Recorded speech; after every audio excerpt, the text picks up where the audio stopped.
কি জবাব দিবে যখন তোমাকে কিয়ামতের মাঠে দাঁড় করানো হবে? তোমাকে বলা হবে, নামাজের হিসাব নেওয়া হবে, তখন তুমি কি জবাব দিবে? সময় ফুরিয়ে যাচ্ছে, তুমি যে ফজরের নামাজ পড়ছো না, জোহরের নামাজ কাজা করে ফেললা, আসরের নামাজ পড়লা না, এভাবে জীবনটা কেটে যাচ্ছে। যখন তোমাকে কিয়ামতের মাঠে দাঁড় করানো হবে, তখন সর্বপ্রথম তোমার নামাজের হিসাব নেওয়া হবে। নামাজ যদি তোমার ছুটে যায়, নামাজ যদি তোমার তরক হয়ে যায়, তখন প্রথম ঘাটিতেই তুমি ধরা খেয়ে যাবে। নামাজ, যে কারণে নবী করিম সাল্লাল্লাহু আলাইহি ওয়াসাল্লাম মৃত্যুর আগ মুহূর্তেও সালাত সালাত, নামাজ নামাজ বলে গিয়েছেন, অথচ আমরা উদাসীন হয়ে গেলাম। কেন ভাই আমরা উদাসীন হয়ে গেলাম? নামাজের জন্য আমরা গাফেল হয়ে গেলাম। আমাদের বাড়ির পাশেই মসজিদ, আমরা নামাজ পড়তে যাই না। রমজান মাস, যেই মাস এত পরিমাণ গুরুত্ব, আমরা তো সবাই সেটা কদর করতে পারছি না। কারণ রমজান মাসকে যদি আমরা গনিমত মনে না করি, তাহলে আমরা ব্যর্থ হয়ে যাব। আমাদের হায়াত ফুরিয়ে যাচ্ছে, হায়াতের জিন্দেগি চলে যাচ্ছে। আমরা কি নিয়ে আল্লাহর সামনে দাঁড়াবো? এক ওয়াক্ত নামাজ যদি আমরা না পড়ি, কত শত দিন, কত হাজার লক্ষ কোটি দিন জাহান্নামে জ্বলতে হবে। সেটা আদৌ কি আমাদের অন্তরের মধ্যে জায়গা করে নিতে পারছি? আজ আমরা দুনিয়ার ব্যস্ততায় পড়ে অনন্ত অসীম আখেরাতকে ভুলে গেলাম। যে আখেরাতের শুরু আছে, শেষ নেই।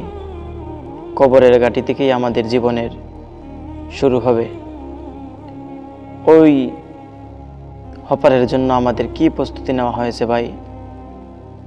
সেই কিছুদিন আগেও আমার চোখের দেখা এক ব্যক্তি আমার সাথে একই সাথে ইফতার করলো, কিন্তু পরের দিন ইফতারের আগ মুহূর্তে সে মৃত্যুবরণ করলো। রাতের বেলা মৃত্যুবরণ করলো, ইফতারের আগ মুহূর্তে। তখন আমি কবরস্থানের এখানে গিয়ে তার কবরের পাশে বসে বসে আমি চিন্তা করলাম, এটাই কি জিন্দেগি? সে গেছে কাল আমার সাথে একসাথে ইফতারি করলো, আজ সে নিতুম দেহ নিয়ে সেই অন্ধকার কবরে পড়ে রইল। এই হলো আমাদের জিন্দেগি। অথচ আমরা এই দুনিয়ার জন্য কত কিছু সাজাইলাম, বাড়ি ঘর, দুনিয়া দুনিয়া করে আমাদের পুরোটা জিন্দেগি নষ্ট করে ফেললাম। হায়াতটা একেবারে এমনভাবে আমরা নষ্ট করলাম, দিন শেষে আমরাই ব্যর্থ হয়ে পড়লাম। কিন্তু যখন আমাদেরকে বলা হবে, যখন আমাদেরকে প্রশ্ন করা হবে, তখন তো আমরা কোনো উত্তর দিতে পারবো না। তখন আমরা হায় হতাশ হব। আমরা আমাদের আত্মীয় স্বজনের কাছে যাব, গিয়ে বলবো, আমাকে এক টুকরো অল্প কিছু আমাকে নেক আমল দেন, যাতে আমি জান্নাতে যেতে পারি। তখন তো তোমার মা তোমাকে চিনবে না, তোমার বাবাও তোমাকে চিনবে না, তোমার প্রতিবেশী কেউ তোমাকে চিনবে না। ওই দিন সবাইকে নিয়ে ব্যস্ত থাকবে। বলা হয়েছে, নবীরা পর্যন্ত পেরেশান থাকবে। আপনি তো গুনাহগার, আমাদের গুনাহ অসীম। আমরা কি পরিমাণ চিন্তিত থাকার কথা, অথচ আমরা কোনো চিন্তা আমাদের নেই।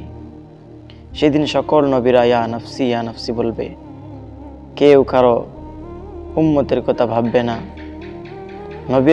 নবীদের যদি এমন অবস্থা হয়, তাহলে আমাদের কি করা অবস্থা, কি করণীয় আমাদের হায়াতে জিন্দেগি, যে হায়াতগুলো পেলাম, কি করলাম জীবনে? তখন প্রশ্ন করা হবে, সওয়াল করা হবে। তখন আল্লাহকে বলবেন, আল্লাহ আমাকে আবার পৃথিবীর মধ্যে একবার পাঠান, আমি আবার যাই, এখন গিয়ে আপনার ইবাদত করব, আমি কোনো গুনাহের কাজ করব না। আল্লাহ তখন বলবেন, নাফরমান নাফরমান, সময় শেষ, এখন আর তোমাকে দুনিয়ার মধ্যে পাঠানো হবে না। আমরা দুনিয়ার ক্ষেত্রে দেখলেও বুঝি এমন যে যখন পরীক্ষা আমরা দিই, একবার পরীক্ষা দিয়ে ফেললে দ্বিতীয়বার ওই পরীক্ষা দেওয়ার কোনো চান্স নেই। পাস হলে পাস, ফেল হলে ফেল ঘোষণা করা হয়। আল্লাহ তাআলা আমাদেরকে এই দুনিয়ার মধ্যে পরীক্ষার জন্য পাঠাইছেন। আল্লাহ তাআলা কোরআনের মধ্যে ঘোষণা দিয়ে বলেন, ওমা খালাকতুল জিন্না ওয়াল ইনসা ইল্লা লিয়াবুদুন, আমি মানুষ জিন ইনসানকে সৃষ্টি করলাম আমার ইবাদতের জন্য। আমাদেরকে আল্লাহ তাআলা ইবাদতের জন্য সৃষ্টি করলেন, আর আমরা দুনিয়ায় এসে রং তামাশায় আমাদের জীবনটাকে কাটিয়ে দিলাম। অথচ সেদিন আফসোস করে বলবো, কি করলাম? সেই আফসোস কি আর আদৌ আমাদের কাজে আসবে? তখন কোনো কাজে আসবে না।